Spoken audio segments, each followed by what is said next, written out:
The monitoring station had been sitting in the same spot for 300 cycles. Just floating there in the dark, quiet and still, like a forgotten piece of furniture nobody bothered to move. Its sensors swept the same patch of empty space every single day. Asteroids drifted by. Distant stars burned slow and cold. Nothing unusual. Nothing interesting. Nothing at all. The crew had gotten used to it. You had to really. If you spent every shift expecting something exciting to happen, you would lose your mind inside the first month.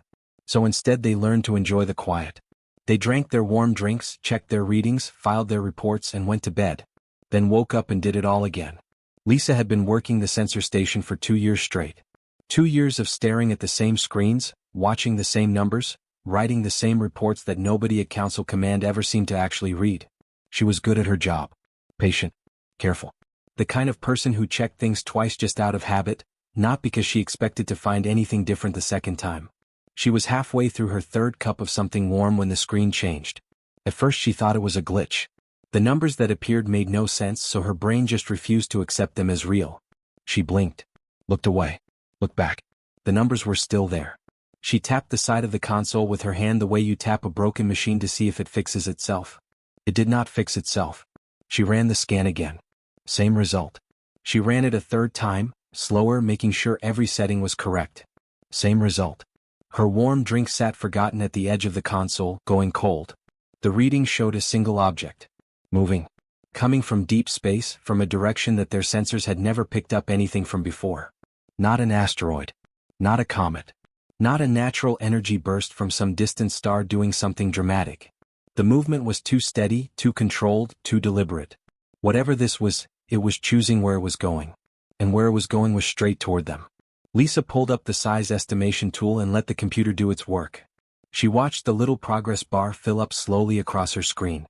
Then the number appeared. 15.2 kilometers. She stared at it. She deleted it and ran the estimation again from scratch, using a different method, checking every input manually this time. 15.2 kilometers. Her mouth went dry. The largest ship in the entire Galactic Council fleet was a Dreadnought-class vessel that measured just under 3 kilometers from front to back. Those ships took decades to build and were considered the absolute peak of what any civilization in the known galaxy could produce. They were so impressive that most species who saw one for the first time simply stopped whatever they were doing and stared. 3 kilometers of armor and weapons and shields and engines, and the Council was proud of every single centimeter. Whatever was coming toward them right now was 5 times that size. She sat very still for a moment, just breathing. Then she pulled up the energy output readings and wished immediately that she had not. The numbers were so far past anything in the database that the system had simply stopped trying to categorize them and replaced the category field with a small symbol that essentially meant the computer had given up. The power output from this single incoming vessel was comparable to a small star doing something very angry. She had never seen readings like that attached to anything man-made. Or alien-made for that matter. She almost called out to the room right then. But something made her hesitate. She wanted to be sure. She did not want to be the sensor operator who panicked the entire station over a broken console.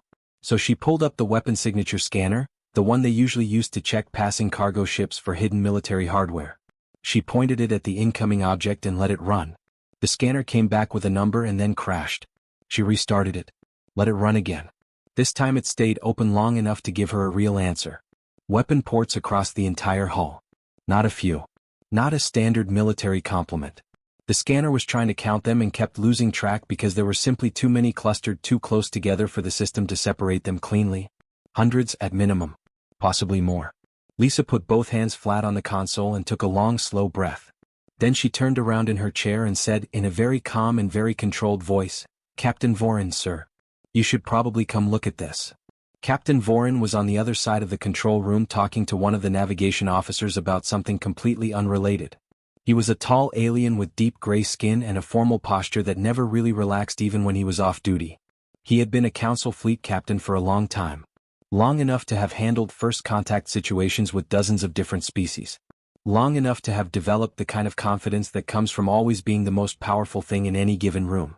He walked over to Lisa's station without hurrying, the way a person walks when they expect to look at something mildly unusual and then explain why it is not actually a problem. He looked at her screen. He did not say anything for a few seconds.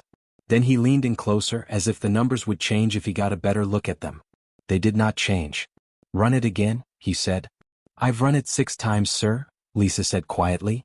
Voren straightened up.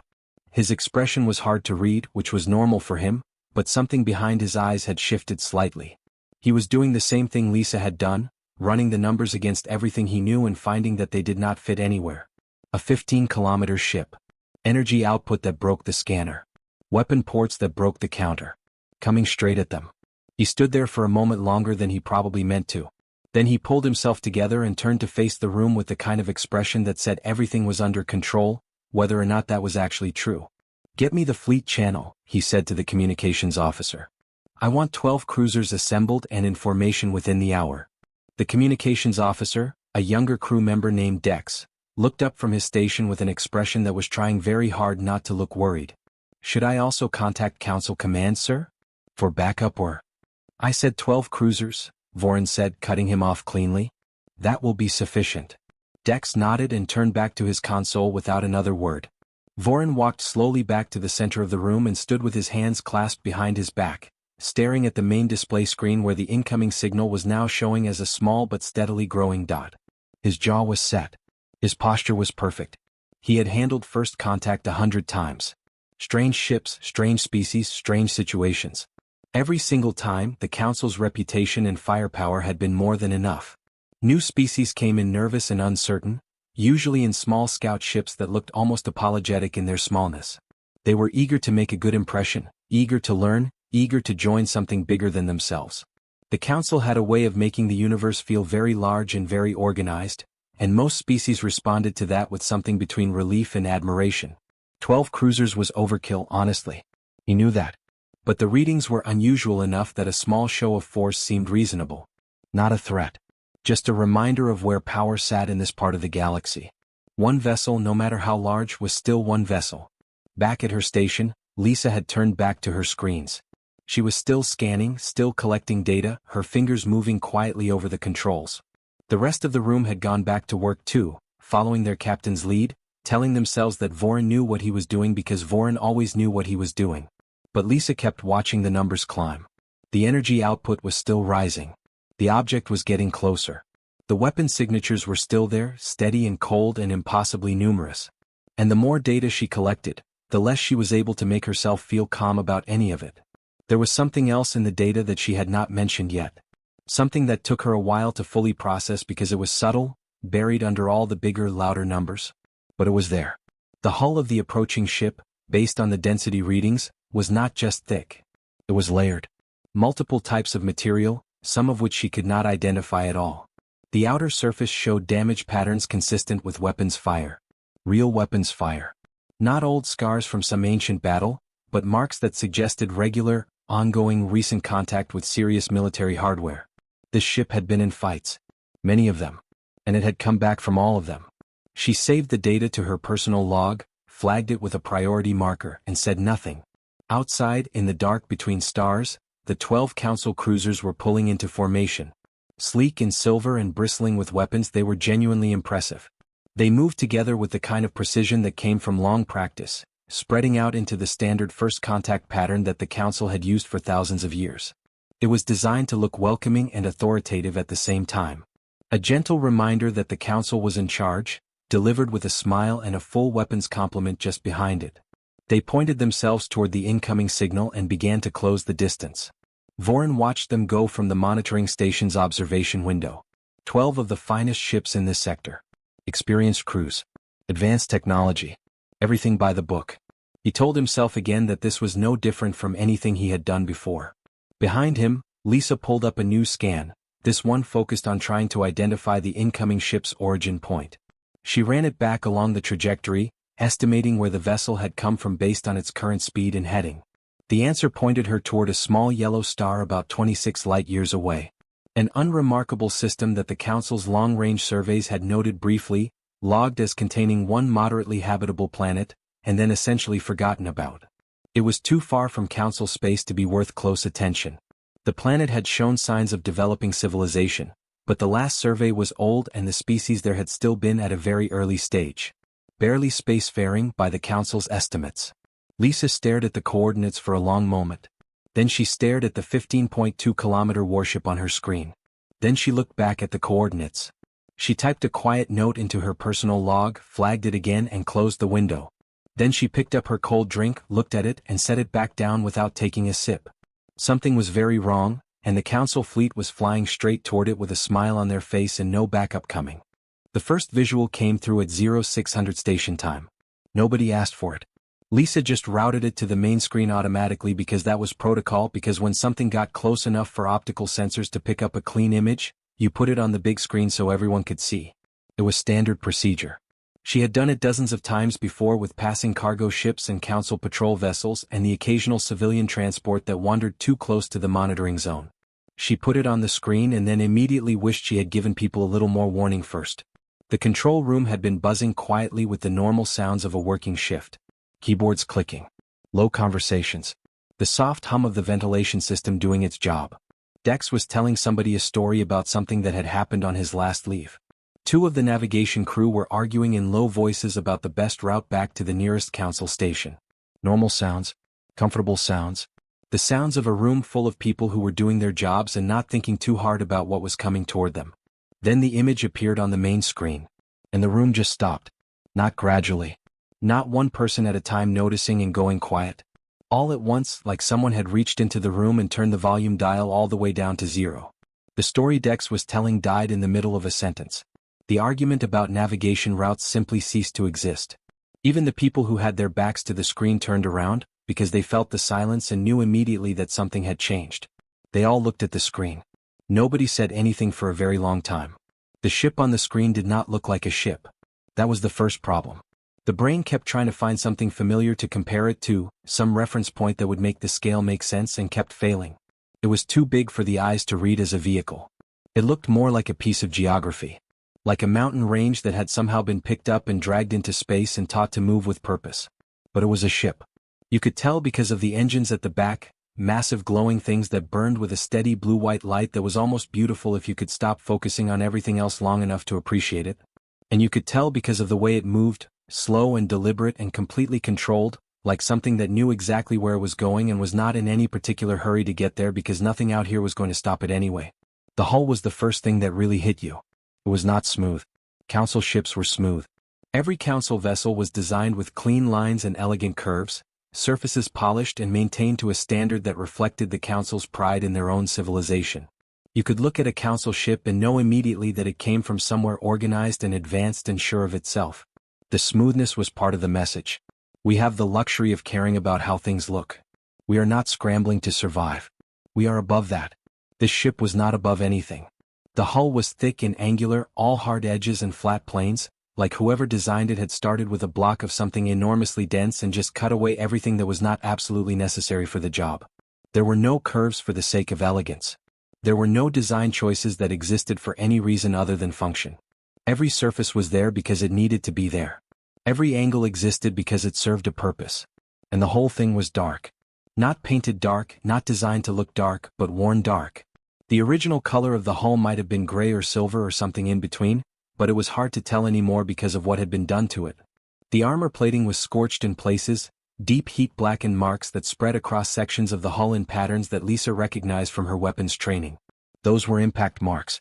That was what happened to metal when serious energy weapons hit it and the surface absorbed the blast instead of breaking apart. And the surface had absorbed a lot of blast. The scorch marks were not fresh. They were layered, old burns overlapping newer ones, some of them partially repaired and some of them left exactly as they were, as if whoever maintained this ship had looked at the damage and decided it was fine, decided it was acceptable, decided that a ship that still flew was a ship that still worked regardless of how it looked. There was something almost defiant about it. Every scar on that hull was a record of something that had tried to stop the ship and failed. Lieutenant Jake stood at his post near the back of the control room and looked at the screen with the same expression everyone else had. His job was tactical analysis. His job was to look at things and assess them quickly and give useful information to whoever needed it. He was good at his job. He had assessed plenty of vessels before and always found something useful to say within the first few seconds of looking at them. He had nothing. His brain was working. He could feel it working, pulling up everything he knew about ship design and weapon systems and military capability and trying to apply it to what he was seeing. But every framework he tried to use just sort of collapsed under the weight of what was on that screen. The ship was too far outside the range of anything he had been trained to analyze. It was like trying to use a measuring tape designed for small rooms to measure something the size of a continent. He kept looking, kept trying. The weapon ports were what finally broke through his silence, not because they were the most dramatic thing about the ship, but because his tactical training recognized them even when everything else was confusing. He knew what weapon ports looked like. He had studied enough ships, council and otherwise, to recognize the shape of a weapons battery from a distance. And what he was seeing on this hull made his stomach drop in a way that had nothing to do with the artificial gravity keeping him on the floor. They were everywhere. Not concentrated in the standard defensive positions that any military ship designer would use. Not arranged in the careful, considered patterns that the council used, placing weapons where they would be most effective while keeping the overall profile clean. These were everywhere. Top of the hull, bottom of the hull, sides, front, back, in the gaps between armor plates, clustered together in groups and also spread out individually in positions that covered every possible angle of approach.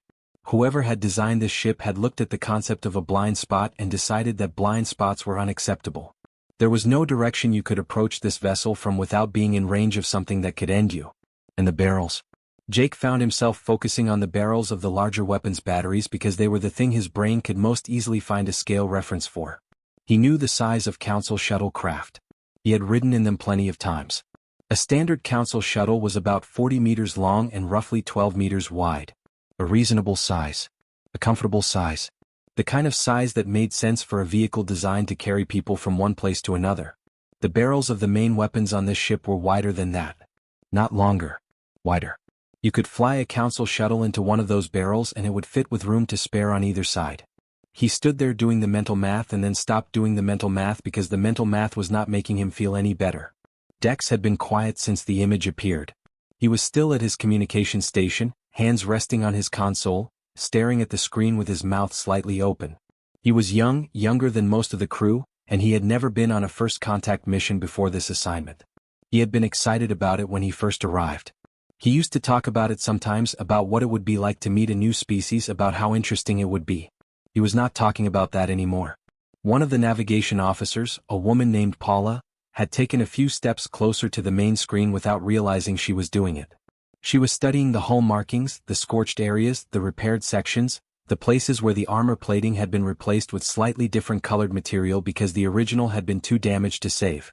She had some engineering background and she was reading the hull the way you read a history book, each layer of damage and repair telling a story about something that had happened to this ship somewhere out in the dark. The story it was telling her was not a comfortable one. The ship had been through serious combat. Multiple times, based on the layering of the damage. The weapons that had hit it were not small.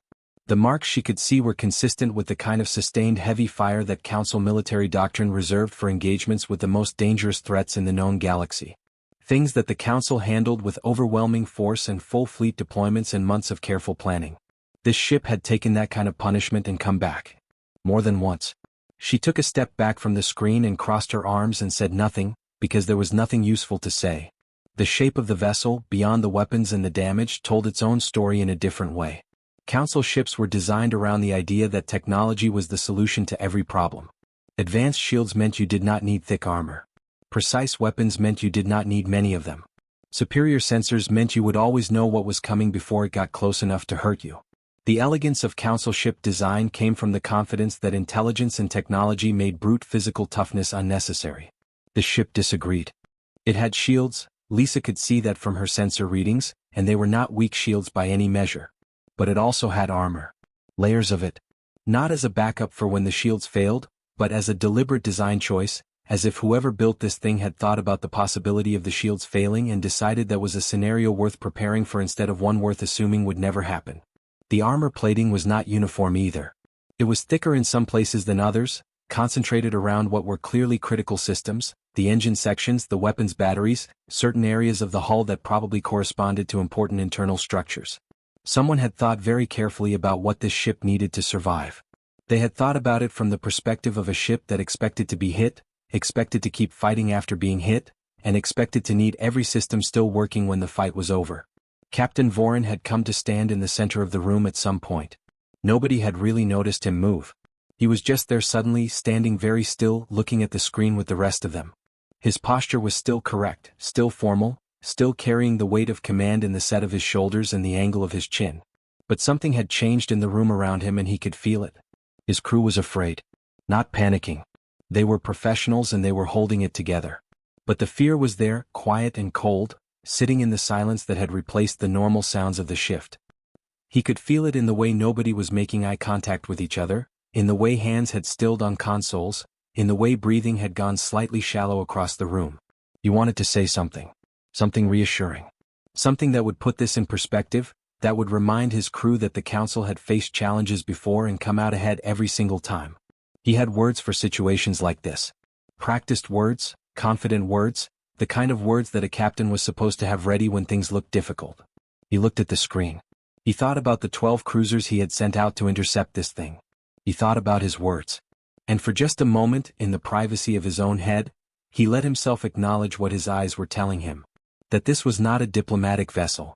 That this was not a show of strength designed to impress or intimidate. That the ship on that screen was the product of a civilization that had looked at the universe, looked at what lived in it, and built the most brutally functional weapon they could imagine in response. This ship was not built to explore. It was not built to make a good impression. It was not built to demonstrate how advanced and civilized its creators were. It was built to fight. To absorb damage and keep fighting. To hit back harder than it had been hit. To still be flying when everything else around it had stopped flying. Every single choice in its design, from the thickness of the armor to the number of weapon ports to the scorched and battered surface that its crew had apparently never bothered to polish up, pointed to a civilization that understood war in a way that the Council, with their elegant ships and their thousands of years of comfortable authority, simply did not. Vorin clasped his hands behind his back. "Get me a secure channel to Council Command," he said quietly. The room moved again. Hands returned to consoles. Dex turned back to his communication station. Paula stepped away from the screen and went back to her post. Jake finally looked away from the weapon ports and found something useful to say. "Sir," he said carefully, "I think we should talk about those 12 cruisers." Vorin did not answer right away. He kept his eyes on the screen for a moment longer, on the battered dark hull and the endless weapon ports and the glowing engines that pushed this mountain of metal through space like it weighed nothing at all. "Yes," he said finally. "I think we should." The transmission request came from the incoming vessel first. That was the part that caught Dex off guard. He had been preparing to send the standard council greeting, the formal opening message that protocol required before any first contact communication. The one that established who the council was and what their authority meant and what the correct procedures were for any vessel entering their space. He had the message queued up and ready to send. He had done this before, not many times but enough to feel comfortable with the process. Then his console lit up with an incoming signal request from the other ship. They had sent it first. He stared at it for a second, thrown off by the reversal. In every first contact situation in council history, the council made the first move. That was how it worked. That was how it had always worked. The new species waited, uncertain and cautious, while the council reached out on its own terms and set the tone for everything that followed. The fact that this ship had sent the request before the council did was such a small thing technically. Just a matter of timing. Just a question of who pressed the button first. But it did not feel small. Dex looked across the room at Captain Vorin, who gave a single short nod. Dex accepted the incoming request and opened the channel. The screen changed. The bridge that appeared on the other side was nothing like a council bridge. Council bridges were designed with a certain philosophy in mind: open spaces, clean surfaces, lighting that was soft and even, everything arranged to project order and calm and control. The message was always the same. We are in charge here. Everything is under control. There is nothing to worry about. The bridge on the screen was designed around a completely different philosophy. It was built for function in the same way the ship's exterior was built for function. Every piece of it exactly where it needed to be and not 1 centimeter more. The lighting was brighter than council standard, sharp and clear, the kind of lighting you wanted when you needed to read something quickly or react to something fast. The consoles were closer together, more densely packed, crew stations arranged so that everyone could see everyone else and nobody had to shout across a large space to communicate. It was a working environment. A serious one. The crew visible in the background were moving with calm efficiency, doing their jobs, not looking at the screen. They wore practical uniforms, dark and simple, no decorative elements that Lisa could see from where she was standing. Some of them were standing. Some were seated. All of them looked like people who were exactly where they were supposed to be, doing exactly what they were supposed to be doing, completely unconcerned about the fact that they were currently being observed by an alien species for the first time in human history. And then the man in the center of the frame looked at the screen and the room on the council side went very quiet again. He was not what any of them had expected. There was no single thing wrong with what they were seeing. He was just a human, broadly built, somewhere in the middle of his adult years, with short dark hair going gray at the edges and a face that had clearly spent a lot of time in environments that were not particularly kind to it. He was wearing the same dark uniform as his crew, no extra decoration, nothing that marked him out visually as the person in charge except for the way he was standing and the way the rest of the crew oriented themselves slightly toward him without even seeming to realize they were doing it. He looked at the screen with calm, steady eyes and waited. Not nervously. Not with the uncertain energy of a species making contact for the first time, looking to the other side for cues about how to behave.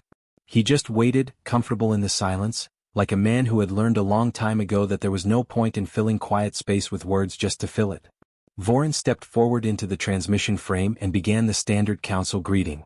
It was a speech that had been refined over thousands of years and dozens of first contact situations. It was carefully worded to accomplish several things at once.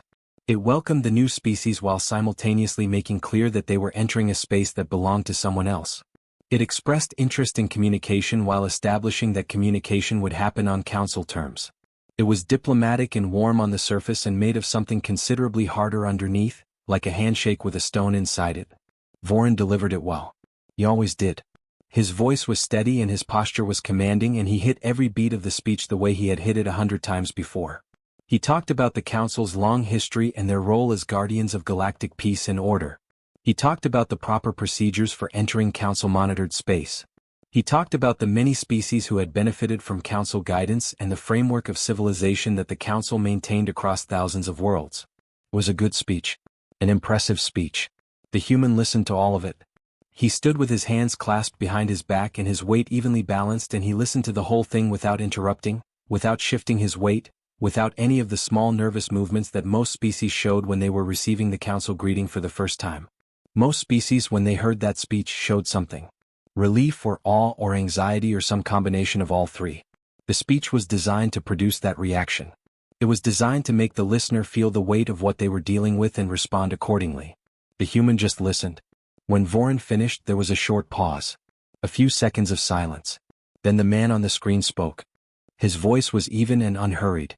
The translation came through clearly, the universal matrix handling it smoothly enough that the meaning landed without much delay.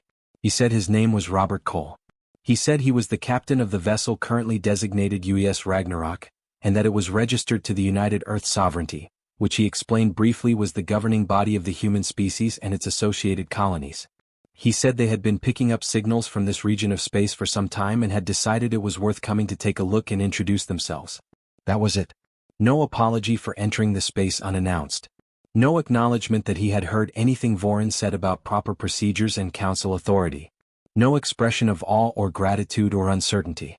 He had introduced himself the way you introduce yourself to someone you are meeting on equal footing for the first time. Hello, I am this person, I am here for this reason, good to meet you. The control room was very still. Vorin processed this for a moment. Then he went back to the speech, the secondary version this time, the one designed for situations where the initial greeting had not produced the expected level of deference.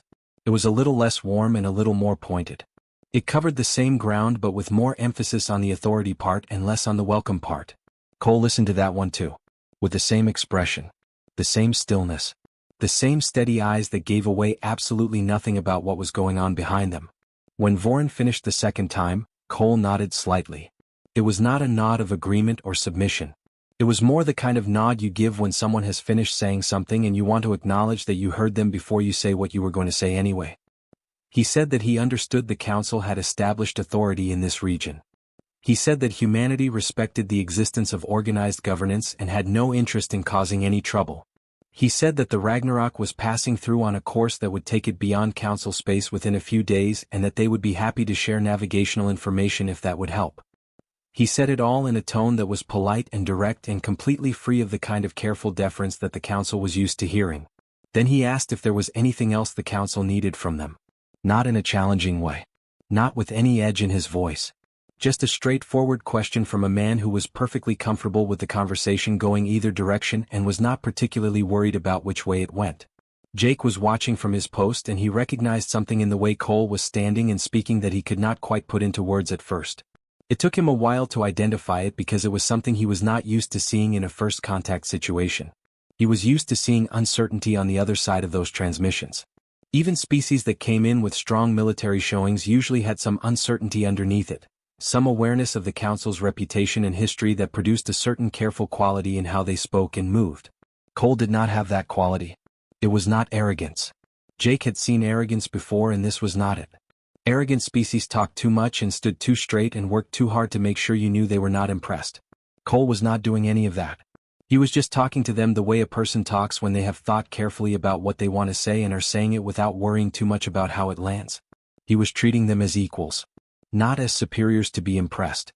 Not as authorities to be deferred to. Just as another party in a conversation, worthy of basic courtesy and nothing more and nothing less. That was what Jake could not quite name at first. He had spent his whole career in a galaxy where the Council was the dominant power and every species they encountered knew it and behaved accordingly. The idea that someone might meet the Council and simply not factor that dominance into how they carried themselves was something his training had not really prepared him for. Behind Cole, on the Ragnarok's bridge, a younger officer was moving quietly between stations. He was doing it smoothly, not drawing attention, just making his rounds the way bridge officers did during any normal operation. His name, as they would eventually learn from the ship's identification data, was Danny Ford. His official title was Tactical Officer. His actual job in this moment was to make sure that every weapon system on the Ragnarok stayed warm and ready without making it obvious that he was doing so. He was very good at his job. The weapons were not targeting the Council ships. That would have been a provocation, and Cole had not given that order because it was not necessary. But they were active. They were running at a level that kept everything ready to respond within seconds. Systems ticking over quietly, tracking data updating in real time, all of it humming along in the background of a conversation that was supposed to be diplomatic. Ford moved from one station to the next, checking readouts, making small adjustments, saying nothing. The crew around him worked without looking up. They had done this before. They knew the rhythm of it. Keep things ready. Stay calm. Let the captain talk. Be prepared for anything. Back on the Council side, Vorin had shifted slightly in the way he was standing. It was subtle, barely noticeable, but Lisa caught it from her station because she had been watching him as much as she had been watching the screen. He had come into this transmission carrying the weight of Council authority like a physical thing, something you could feel in the room around him. He was used to that weight doing most of the work in these situations, used to the other side feeling it and responding to it. He was recalibrating. You could see it happening in real time, in the small adjustments of his posture and the slight change in how he was holding his expression. He was a smart man and a capable captain, and he was updating his assessment of the situation because the situation was not behaving the way his experience told him it should. He asked Cole directly how long humanity had been capable of interstellar travel. It was a good question. A pointed one. The answer would tell him a lot about what he was dealing with. Species that had just achieved faster than light travel had a certain profile. They were new to the galaxy. They were still figuring out what was out there. They had not yet had time to build the kind of history and capability that the Council had accumulated over millennia. Knowing where humans were on that curve would help him understand what was really happening here. Cole considered the question for a moment. Then he said that humanity had been traveling between star systems for a little over 200 years. He said it without any particular pride or modesty, just as a fact. 200 years. The Council had been exploring the galaxy for 10,000. Vorin felt something shift in his thinking. 200 years was nothing. 200 years meant they were essentially children by galactic standards, a species that had barely had time to figure out how faster-than-light travel worked, let alone build the kind of civilization and military capability that the readings from the Ragnarok suggested. It made no sense. You did not build a 15-kilometer warship covered in weapons and armor plating in 200 years. You did not develop the kind of power output readings that had broken Lisa's scanner in 200 years. You certainly did not accumulate the kind of battle damage visible on that hull in 200 years. Not unless you had spent those 200 years doing almost nothing but fighting. He asked Cole about the ship. Specifically about the marks on the hull. Cole glanced off to the side for a moment toward one of his crew members, something passing between them that the Council observers could not quite read. Then he looked back at the screen and said that the Ragnarok had seen some action over the years. He said it the same way you might describe a car that had a few dents in it. Matter of fact. Unbothered. Some action. Lisa looked at her scans. At the damage layering on that hull. At the weapon signatures she had identified, some of them belonging to species that the Council had classified as severe military threats after losing their own ships to them. She looked at all of that data and she looked at the man on the screen describing it as some action, and she felt something that took her a moment to identify. It was not fear exactly. It was something closer to the feeling you get when you realize that the thing you thought you understood is much larger than you thought it was, and the part you could see was only the surface of something that went down much deeper than you had been prepared for. Vorin kept the conversation going for a while longer. He was good at conversations. He asked careful questions and listened to the answers and gave nothing away in his expression. He was doing the thing that experienced diplomats do, which is gather information while appearing to simply be talking. Cole answered every question directly. He did not volunteer extra information, but he did not dodge anything either. He was straightforward in a way that was almost disarming, because you kept waiting for the layer of calculation underneath the directness and it never quite appeared. At one point Vorin asked Cole if he was aware of the Council's role in maintaining peace and order across this region of space. Cole said that he was. Vorin asked if humanity intended to operate within that framework. Cole said that humanity was always open to productive relationships with other governing bodies and that he personally hoped this first meeting would be the beginning of something useful for both sides. He said it warmly and genuinely and without any trace of the commitment that Vorin was actually asking for. It was, Jake thought from his post at the back of the room, one of the most politely non-committal answers he had ever heard in his life. The conversation wound down eventually. There was nothing more to be said, at least nothing that this initial exchange was going to resolve. Vorin gave the formal council closing, which expressed interest in future communication through proper channels and reminded the other party of their obligations under council space law. Cole nodded again. That same small nod. He said it had been good to meet them. He said he hoped the council had a quiet shift. He said it the way a normal person ends a normal conversation, easy and genuine, like they were two people who had run into each other somewhere and had a reasonable chat and were now heading off to get on with their respective days. Then the screen went dark. The transmission was over. The control room sat in silence for a moment. Then slowly, carefully, people began to move again. Hands returned to consoles. Someone coughed. The normal sounds of the shift began to rebuild themselves from nothing, piece by piece. Vorin stood in the center of the room for a long moment. Then he turned away from the screen and walked slowly back toward his station. His posture was still correct. His expression gave nothing away. But Lisa, watching him from her post, noticed that he did not say anything for a very long time after that. He just sat with his thoughts, and whatever those thoughts were, he kept them entirely to himself. Lisa had been doing this job for 11 years. She had sat in sensor bays on 6 different ships, watched 1,000 different vessels pass through council-monitored space, and filed reports that nobody read until something went wrong. She knew what routine looked like. She knew what boring looked like. And she knew, in that quiet, certain way that comes from doing something long enough, when she was looking at something that was neither. The Ragnarok was not routine. The Ragnarok was not boring. The Ragnarok was something else entirely. She had started her scan the same way she always did. Passive sweep first, active ping second, cross-reference against registry files third. It was a rhythm almost like breathing. Passive, active, cross-reference. Passive, active, cross-reference. She had done it so many times the steps had stopped feeling like steps. They were just part of how she existed on a ship.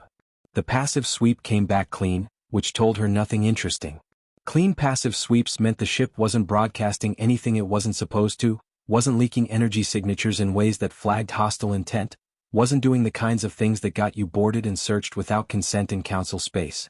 The Ragnarok was just sitting there, matching its transponder signal, looking exactly like what its registration said it was. That part was fine. That part was normal. The active ping was where things started to get interesting. Active pings are different from passive sweeps. A passive sweep just listens. It picks up whatever a ship is putting out on its own. An active ping sends out a signal and listens for what bounces back. It builds a physical picture of the ship's surface, its shape, its mass distribution, the materials it's made of. And the picture that bounced back from the Ragnarok made Lisa's fingers slow down on her console for just a second, because the hull geometry was wrong. Not wrong in the sense of being fake. Not wrong in the sense of being some kind of disguise. Wrong in the sense that the ship had been through things that had changed it structurally over and over again across a very long period of time, and it was still here. Still intact. Still flying. She pulled up the hull material analysis and started reading it line by line. The outer plating on the Ragnarok was layered in a way that council shipyards didn't do anymore. 3 distinct layers, each one from a different manufacturing period, each one applied over the top of the previous one without removing what was underneath. That was unusual. Normally when a ship got refitted, You stripped the old plating and started fresh. It was cleaner, it was structurally more predictable, and it kept the mass distribution even. But the Ragnarok had been patched and repatched and layered again, like someone had been fixing it in the field, out in places where you couldn't strip hull plating because there was nowhere to put it and nothing to replace it with, so you just welded what you had over what was already there and hoped the joints held. She zoomed into the section along the port side mid-hull and started tracing the damage patterns under those layers of repair. The marks underneath, the ones that had been covered first, the oldest layer, were not from debris. She knew debris impact patterns.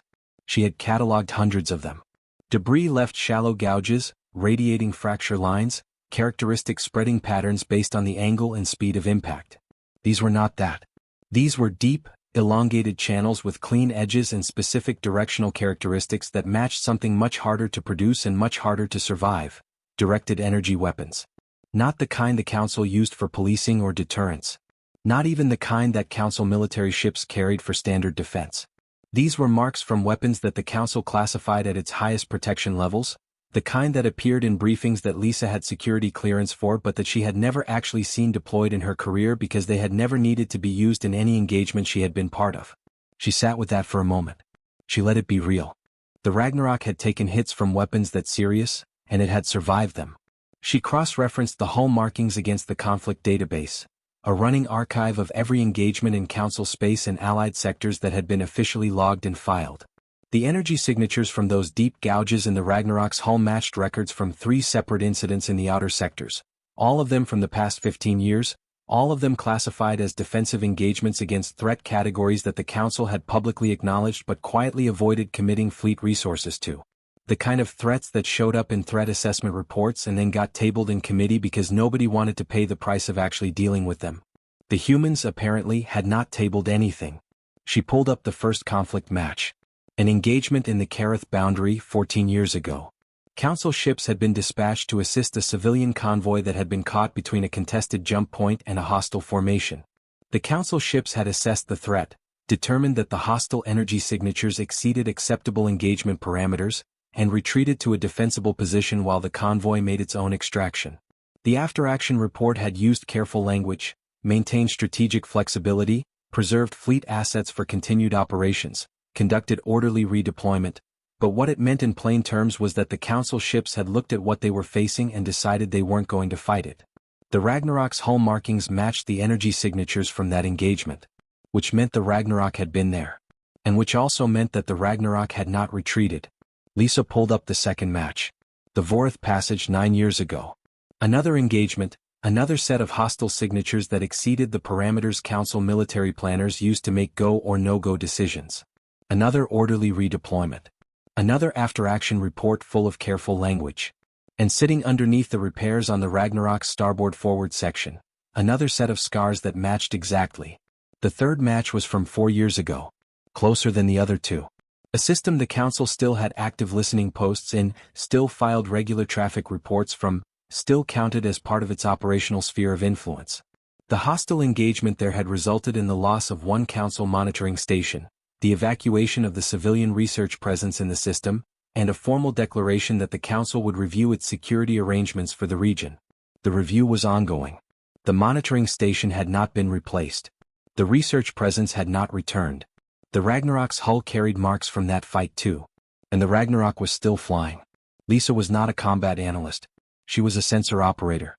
Her job was to collect data and report it, not to draw conclusions about what it meant or what should be done about it. She knew that. She had always been comfortable with the division of labor. She looked, someone else decided. It was a clean arrangement. Kept things simple. But she had been looking at data long enough to know when data was telling a story, and this data was telling one whether she decided to interpret it or not. So she kept reading. She kept scanning. She pulled up every overlay her console could run and she stacked them against each other and she read what they said. The mass distribution analysis came back next. The Ragnarok was heavy, denser than its registered tonnage suggested, which meant it was carrying something the registry wasn't accounting for. She ran the density mapping across the full hull cross-section and started identifying the anomalous areas. Engineering section, denser than expected. Not unusual for a ship that had been modified over time. You add systems, you add masts, sometimes the registry doesn't get updated properly. She flagged it and moved on. The forward sections were where it got complicated. There was mass in the Ragnarok's bow that didn't match any conventional arrangement she could find in the database. It wasn't weapons. She knew what weapons looked like in a density scan, and this wasn't weapons. It was distributed too evenly, too precisely, too deliberately. It was infrastructure of some kind. Structural reinforcement? Possibly. Shielding? Maybe. She ran it against 12 different configuration templates and none of them matched perfectly. She flagged it and moved on. The power systems were the last thing she checked, and they were the thing that made her stop entirely and just sit there for a moment with her hands flat on the console and her eyes on the numbers in front of her. The Ragnarok's power output, the actual output measured from what was coming off its hull in terms of thermal and electromagnetic emissions, was substantially larger than what a ship its registered size should be producing. Not a little larger. Not the kind of difference you could explain with a dirty reactor or an old containment system that wasn't quite calibrated properly. Substantially larger in the way that suggested the ship's power generation capability had been upgraded significantly at some point, or multiple points, in its operational history. And that power was going somewhere. The emissions pattern showed it being distributed through the whole ship, not concentrated in any one system. It was like the entire vessel was running hotter than it should be, in a sustained, controlled way, not as the result of a malfunction but as the result of design. She thought about the weapons that had left those marks on the hull. She thought about the engagements those weapons had been used in. She thought about the Council ships that had looked at those engagements and decided to perform orderly redeployments. Then she thought about whatever the Ragnarok had done instead because it was still here. Still flying. Still putting out power signatures that didn't match any conventional profile she had on file. She started writing. She did not flag the data as urgent. She did not send a preliminary alert to the bridge. She did not do any of the things she normally would have done when a scan produced something unusual, because all of those paths led to the information going up the chain quickly and without context, and she had the distinct, uncomfortable feeling that this information needed context or it was going to be misread. The Council had a very specific set of reflexes when it encountered things that exceeded its operational parameters, and she had just seen 3 separate examples of what those reflexes produced, and she did not want this to go through those reflexes untouched. So she wrote. She wrote everything she had found in order with the supporting data attached. She wrote what the hallmarks were and where they matched. She wrote what the mass distribution analysis showed. She wrote what the power systems analysis had produced. She wrote it plainly without conclusions, just data and context, the way she had been trained to write sensor reports, but with more care than she usually put into them because this one mattered in a way that most of them didn't. While she wrote, she kept one eye on the communication channel where Vorin was still talking to the Ragnarok's crew. She wasn't listening closely, she needed her focus on the report, but she was aware of the rhythm of it, the pauses, the responses. It was going fine. Whatever was happening in that conversation, nobody was angry about it yet. She had time. She pulled up the conflict records one more time and cross-referenced the dates. The Ragnarok's operational history, as best she could reconstruct it from registry records and the hull evidence in front of her, stretched back decades. It had been operating in the outer sectors during a period when the Council's presence out there had been actively shrinking, when threat assessments were climbing and resource commitments were being pulled back and the gaps between Council-maintained systems were widening. Someone had been filling those gaps. She had not known that specifically before today. She had known the gaps existed. She had not thought carefully about what existed inside them. She thought about it now. If you took the Council's operational records from the outer sectors over the past 30 years and laid them alongside whatever the Ragnarok had been doing in those same sectors over the same period, you would get 2 very different pictures of the same space. The Council's picture would show managed retreat and strategic redeployment and careful resource allocation. The Ragnarok's picture, the one she was reading in its hull plating and its power systems and its mass distribution, would show something else. Presence. Contact. Engagement. The hull didn't lie. You could change a ship's registry, update its transponder, repaint its name. You couldn't change what the weapons had done to its hull plating or how many times it had been patched back together or how much power its systems were running. The ship carried its history and its structure the way people carried theirs in their bodies, written in old damage and old repairs and the adaptations that came from surviving things that were trying to kill you. She thought about how the conversation in the communication channel had been going. She had caught enough of it to know that the human on the other end, the one doing the talking, had been steady. Not nervous. Not defensive.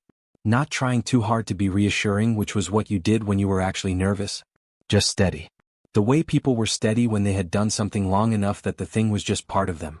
She thought about what it would mean to be doing what the Ragnarok had apparently been doing, in the places it had apparently been doing it for the period of time the evidence suggested. What that would do to you. What you would know at the end of it, that you hadn't known at the beginning.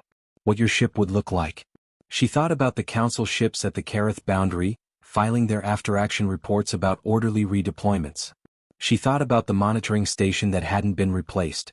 She thought about the research presence that hadn't returned. She saved her report. She flagged it for her department chief. She added a note at the top saying that the content of the report required careful review before any responsive action was taken, and that she was available to provide additional context if needed. She was aware that adding a note like that to a sensor report was unusual. She added it anyway. Then she sat back in her chair and looked at the Ragnarok sensor profile on her display and tried to think about what she actually believed about the situation in front of her.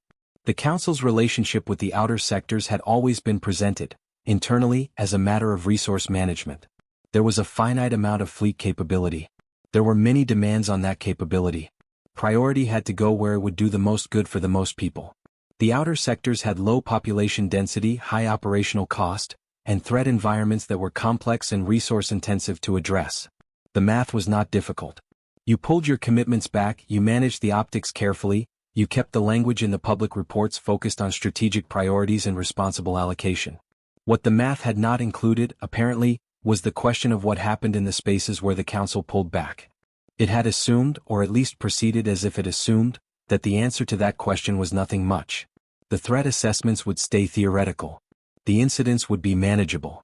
The gaps would just be gaps, empty space, mostly quiet, requiring monitoring but not active presence. The Ragnarok's hull was a fairly detailed rebuttal of that assumption. Whatever was out there, and she was careful, in her own thoughts, not to specify because she was a sensor operator and not an intelligence analyst and she knew the difference between evidence and conclusion, whatever was out there had been active enough and serious enough that a ship had spent decades making contact with it and had the hull to show for it. That was not nothing much. That was the opposite of nothing much. She pulled up the Ragnarok's registry file one more time. The registration was current. The ownership chain was legitimate, as best she could verify from Council records. The ship's declared purpose was independent cargo and transit operations. There was nothing in the file that would have flagged anything unusual to a routine check. If she hadn't run the detailed scan, and detailed scans were her job specifically, which was why she was on this ship, she would not have known any of what she now knew.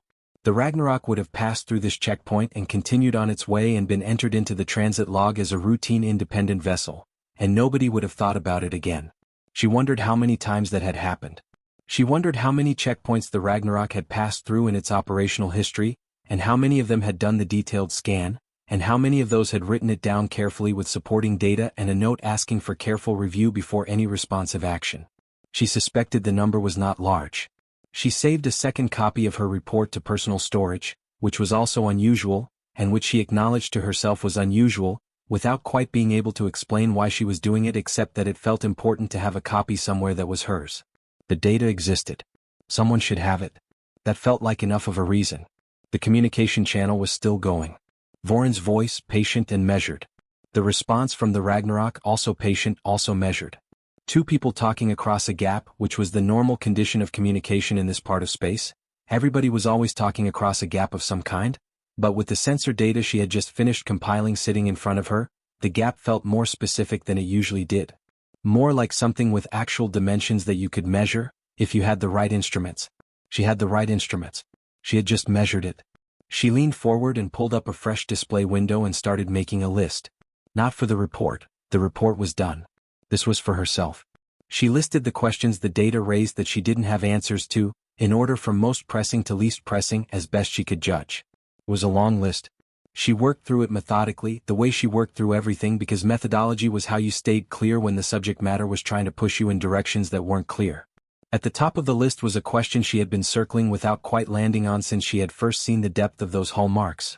What had happened to the ships and the people and the things out in the outer sectors that hadn't had the same luck, or the same resources, or the same whatever it was, that the Ragnarok had? What did the outer sectors look like now from inside the gaps? What were the answers to the questions nobody had been asking because the math said the questions were too expensive? She didn't write those down. They weren't sensor data.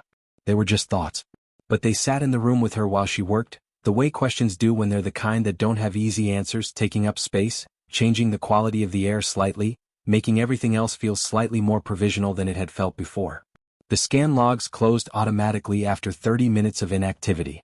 She reopened them. She was not ready to be done looking at this. She went back to the hull and started over from the beginning. Cole said, "Safe travels," the same way you might say it to a neighbor leaving after a short visit. No drama in it. No ceremony. Just 2 words, spoken clearly, and then the channel closed. Voren had been in the diplomatic corps for 19 years. He had closed hundreds of channels. He had ended conversations with foreign governments, with independent factions, with colony representatives who were unhappy and alliance partners who were nervous and trade negotiators who were trying to feel out how serious the council was about its stated positions. He knew what it felt like when a conversation ended. He knew the different textures of it, the endings that felt resolved, the ones that felt deferred, the ones that felt like the beginning of something else in disguise. This one felt like none of those. This one felt like something he didn't have a word for yet. The Ragnarok's FTL signature lit up on every sensor display in the room simultaneously. A brief, massive bloom of energy that lasted less than a second and then was gone, leaving nothing behind except the absence of a ship that had been there moments before. No delay. No warm-up period. No gradual build of the kind of power curve that council ships produced when they were going to jump. 1 second the Ragnarok was there. The next second it was not, and the space where it had been was empty and quiet and completely indifferent to how Voren was feeling about any of this. He stood at his console and did not move for a moment. He was aware of the room around him, the other officers at their stations, the soft sounds of equipment running, the ventilation system doing what ventilation systems do, but all of it felt slightly distant, the way the world feels when something has just recalibrated your understanding of it and your brain is still catching up. He thought about Cole's voice during the conversation. He had been in enough negotiations to be a reasonably good reader of people across communication channels, and what he had read in Cole was not something he could slot neatly into any category he had. Not hostile. Not warm either exactly, but not hostile. Composed in a way that didn't feel performed, and Voren knew performed composure, knew the slight over-precision of it, the way people held their voices when they were working to hold them. Cole had not been working at anything. Cole had just been talking. Level, clear, not particularly invested in how Voren was receiving any of it. That was the thing that kept snagging. The not particularly invested part. Every entity the council had ever made first contact with, every independent government or faction or civilization that the council had encountered and begun the long process of formal relationship building with, had been invested. They had been curious or cautious or eager or defensive or some mixture of all of these. They had wanted something from the interaction. Reassurance, information, recognition, leverage. They had treated the council's attention as significant, which made sense, because the council's attention was significant. The council was the largest governing structure in this part of space. When the council noticed you, it mattered, and the people being noticed generally understood that it mattered, and that understanding shaped how they talked and what they said and how careful they were with their words. Cole had been careful. But not in that way. Not in the way of someone who understood the council's attention as significant and was responding accordingly. In the way of someone who was just being thoughtful, the way you are when you're talking to anyone you want to be clear with. The council's significance had not seemed to register as a weight in the conversation. It had just been a conversation. Voren had never had a first contact conversation that felt like just a conversation before. He pulled up the transcript on his console and read it back. He did this sometimes after difficult negotiations. Went back to the text of what was said and read it without the live context, without the pressure of the moment, to see if he had missed anything or misread anything or allowed his own reactions to color his understanding of what the other party was actually communicating. It was a useful habit. It had saved him from a few significant misreadings over the years. He read the transcript twice. What he had heard live held up in the text. Cole had answered every question Voren asked. Cole had not deflected, not obfuscated, not used the kind of technically accurate but misleading language that experienced communicators deployed when they wanted to appear transparent without actually being transparent. The answers were direct. They were also, taken together, deeply unsettling in a way that the directness made harder to dismiss rather than easier. Humanity had been out there. That was the simple version of what the conversation had established. Humanity had been operating in the outer sectors, in the spaces between council systems, in the regions that the council had assessed and flagged and ultimately deprioritized for a long time. Not just passing through. Operating. Whatever that meant specifically, and Cole had not offered specifics and Voren had not asked for them in the moment which he was now second-guessing, it was more than transit. More than cargo runs. The Ragnarok's presence in this part of space was not the beginning of something. It was a continuation. He thought about what that meant geographically. He had a good mental map of the outer sectors, the kind you develop over years of working on council relations with the fringe systems. He knew where the council's presence was strong, where it thinned, where it existed mostly as registry records and filed transit logs with no active fleet to back them up. He knew which systems had been flagged in threat assessments and which of those assessments had been acted on and which had been filed. He knew the gaps, the real ones, not the managed language version of them, the actual spaces where if something happened there was nobody coming to respond to it. He had known those gaps existed. He had known them as administrative facts, budget facts, the kinds of things that came up in resource allocation discussions and then got set aside because the problem was large and the resources were finite and you had to make choices. He had never thought about them as places. He had never thought of them as places where something was happening. He thought about them as places now.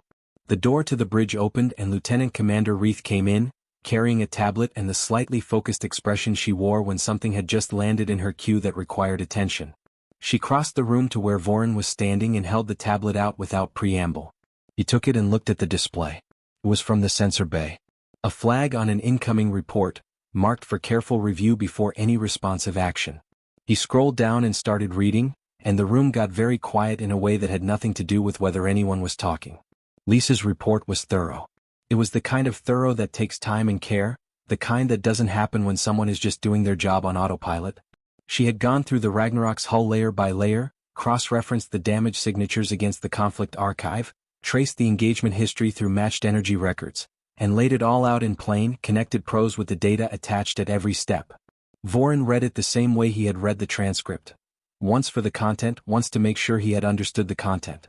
By the end of the second read, the unsettled feeling from the conversation had resolved into something more specific. Not panic. Not alarm exactly. Something quieter and in some ways harder to process. A revision. A significant revision of a picture he had been carrying for a long time without questioning it very hard.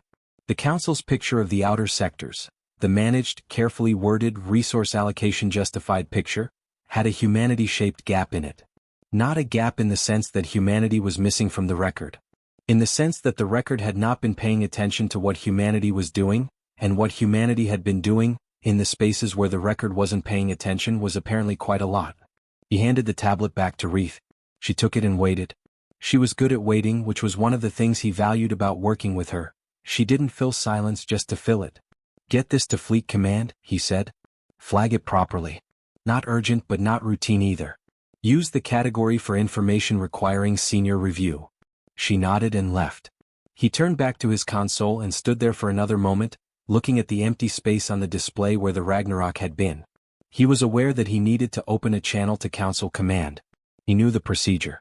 He had done it after every significant first contact or diplomatic encounter in his career, filed the preliminary report, given the summary assessment, flagged the follow-up actions required. It was straightforward. He had done it so many times it was almost automatic. He wasn't opening the channel yet. He was standing at his console and not opening the channel, and he was honest enough with himself to sit with the reason for that rather than pretend it was something other than what it was. He didn't know what to say. That was the reason. After 19 years of doing this, after hundreds of encounters and negotiations and first contacts and crisis conversations, he was standing at his console after what was objectively a routine checkpoint interaction that had escalated into something unusual, and he did not know how to open the report. He didn't know what category to file it under. He didn't know what the preliminary assessment should say. He didn't know what the follow-up actions were, or whether the follow-up actions the Council would instinctively reach for were the right ones. He was a diplomat. His job was to translate things across gaps, between governments, between interests, between understandings of how the world worked. He was good at it. He had spent most of his adult life getting good at it. And he was standing here unable to start a report because the gap he had just encountered was wider than any gap he had previously tried to translate across, and he wasn't sure yet which direction the translation needed to go. The Council's understanding of the outer sectors was one thing. The reality of what the outer sectors apparently contained was another. Those two things had just diverged significantly, and the divergence was not the kind that got fixed with a clarifying conversation or a revised policy document. The divergence was the kind that meant you had been working from a map that was wrong in ways you hadn't known to check for. He had a mentor early in his career who had told him something he had thought about many times since. The most dangerous moment in any negotiation, his mentor had said, is when you realize the thing you assumed was the smallest issue is actually the largest one. Because then everything you've built around the wrong assumption has to be revisited, and you have to do that while also managing the relationships and the timelines and the expectations of everyone involved, without letting any of them see that you're doing it. That, his mentor had said, is where careers end if you're not careful. And also where the most important work happens if you are. Voron had always understood that advice in terms of specific negotiations. A trade deal where the distribution question turned out to matter more than the tariff question, an alliance conversation where the historical grievance that nobody mentioned turned out to be driving everything. He had applied it that way carefully many times. He was applying it differently now. The assumption that had been wrong was not about a specific deal or a specific relationship. It was about who else was out there and what they had been doing and how long they had been doing it. The assumption that had been wrong was structural. It was part of the foundation. He opened the channel to Council Command. The communication lag was about 4 seconds, long enough to be noticeable, short enough to keep a conversation possible. The duty officer appeared on the display, a senior official in the Outer Sectors Directorate who Voron had worked with several times over the years. A careful person. Good at their job. Diplomatic Officer Voron. Is this the preliminary from the checkpoint contact? Yes, Voron said. I need to flag this one as requiring senior attention before standard processing. I'm going to give you the summary and then I'm going to recommend a delay on any formal response pending review. A slight pause. Not just the lag. An actual pause. Understood. Go ahead. The vessel was the Ragnarok. Human Registry, Outer Sectors Transit Documentation, Standard Independent Cargo Classification. The contact conversation was routine by surface measures. Identification, transit purpose, destination confirmation. The crew was cooperative and direct. Nothing in the conversation itself would have flagged for review under normal parameters. He stopped for a moment. This was where it got harder. The sensor analysis tells a different story. The ship's hull carries confirmed damage signatures from at least 3 separate engagements in the outer sectors, all of them in the conflict archive, all of them classified as threat-level incidents that exceeded Council engagement parameters. The ship was present at those engagements and it was not on the Council side of them. It was on the other side, the side that engaged rather than redeploying. The duty officer's expression had shifted slightly. Professional still. Controlled. But shifted. The ship's power systems and structural modifications suggest significant independent capability development over a long operational period. The ship has been out there for a long time, doing things that our records don't account for, in spaces where our presence has been limited. He stopped again. He wanted to choose the next part carefully. What I want to flag for senior review is not the ship specifically. The ship is one data point. What I want to flag is what the ship represents as a data point, which is that humanity has been active in the outer sectors during the same period when our own presence there was declining, and they have been engaging with the threat environment that we identified and deprioritized, and they are still operational. The Ragnarok is not a scout. It's not a first foray. It's a ship that has been doing this for years, and it shows up in our checkpoint records as a routine independent transit. I want someone senior to think carefully about what that means before we decide how to respond to it. The duty officer was quiet for a moment. Then, I'll flag this for director-level review. You're recommending a hold on any formal outreach. I'm recommending we understand what we're reaching out to before we reach out, Voron said. Yes. Noted. Stand by for confirmation. The channel held. Voron waited. In the quiet, he thought about the way Cole had said safe travels. Not indifferent exactly. But not needing anything either. 2 words that closed a conversation without requiring anything from the other side, without leaving any thread dangling that needed to be picked up, without asking for any acknowledgement or response. Just a clean ending, offered evenly, and then the ship was gone. He had met people like that. Not many but some. People who had been through enough that they had stopped needing things from the world to feel settled. Not closed off, Cole had answered every question, had been clear and direct and present throughout the conversation. Just not needing. There was a difference and it was a significant one, and Voron had learned over 19 years to pay attention to it. People who were needing were manageable. You could work with what they wanted. You could find where the interests aligned and build something there. People who were not needing, who had arrived at a place of genuine sufficiency, who were engaging because they chose to rather than because they had to, those people required a different approach. Not a harder approach necessarily, just a different one. One that started from respect rather than leverage, because leverage didn't work where there was no need. He wasn't sure the council's standard approach started from respect. He thought about that honestly, without defensiveness. The council's standard approach started from position, from the assumption that what the council represented was significant enough that the other party's behavior would be shaped by it. That assumption had been accurate enough, often enough, that it had become the default. It was efficient. It moved things along. It worked. It worked on parties for whom the council's attention was significant. It had not, apparently, been working in the outer sectors for some time, because the parties out there had moved past caring about the council's attention in either direction, not threatened by it, not drawn to it, just proceeding without it. And the council had not noticed, because the council's records showed what it had sent and what it had received in formal terms, and the informal reality of what was happening in the spaces between those formal terms had not been part of the picture. The duty officer came back on the channel. Director-level review is confirmed. You'll have a response within 48 hours. In the meantime, no formal outreach, no public logging of the contact beyond standard transit record. Is the sensor data being compiled? Already filed, Voron said. There's a note attached requesting careful review before any responsive action. Good. Anything else from your side? Voron thought about it. There was a lot else. Most of it wasn't the kind of thing you filed in a preliminary report. It was the kind of thing that needed time and quiet and the right conversation with the right people, and none of that was available right now. Nothing that fits in a preliminary, he said. I'll put together a full assessment for the director review. Understood. Channel closing. The display went dark. Voron stood at his console again, in the quiet of the bridge, with the empty space on the sensor display and the full weight of the last 2 hours sitting in the room with him. He pulled up a blank document and started writing the full assessment. He had written hundreds of these. He knew the format. He knew what directors wanted to see: the situation summary, the intelligence highlights, the preliminary risk assessment, the recommended actions. He had done it enough times that the structure was automatic, which meant he could put the structure down quickly and focus his attention on the parts that mattered. The situation summary was factual and he wrote it without difficulty. The intelligence highlights were Lisa's report, distilled and framed, and he wrote those with care but without struggle. The preliminary risk assessment was where he slowed down. The council's standard risk assessment framework was built around a fairly specific set of questions.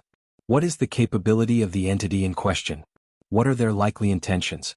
What leverage does the council have in shaping their behavior? What are the escalation pathways if the entity behaves in ways contrary to council interests? He had used this framework so many times he could run it in his sleep.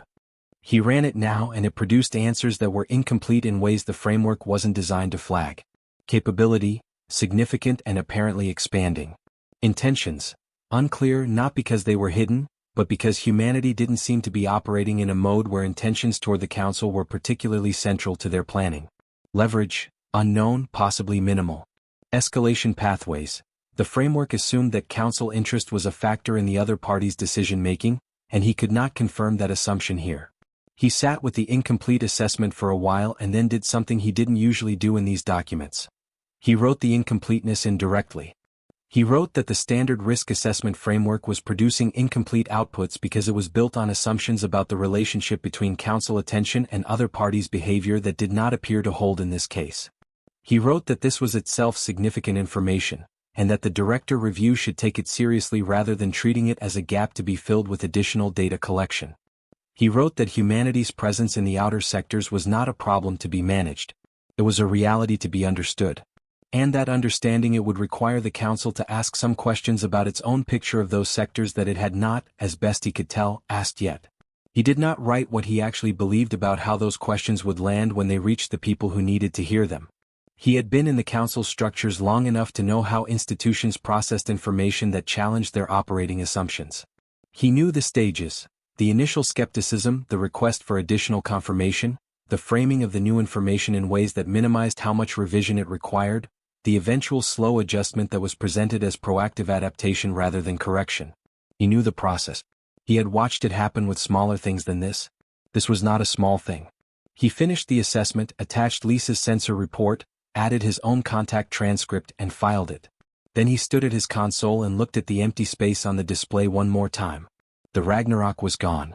It was somewhere in FTL right now, moving through the space between places, headed wherever it was headed, carrying whatever it was carrying, with its scarred hull and its oversized power output and its decades of outer sector operational history. Cole was probably doing whatever you did on a ship in FTL, monitoring systems, running numbers, existing in the specific kind of quiet that long transits produced. Not thinking about the Council checkpoint. Not waiting to see what the Council did next.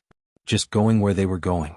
Vorin thought about what it said about you as a civilization, when the entities that had been operating in your margins for decades didn't particularly need to think about you.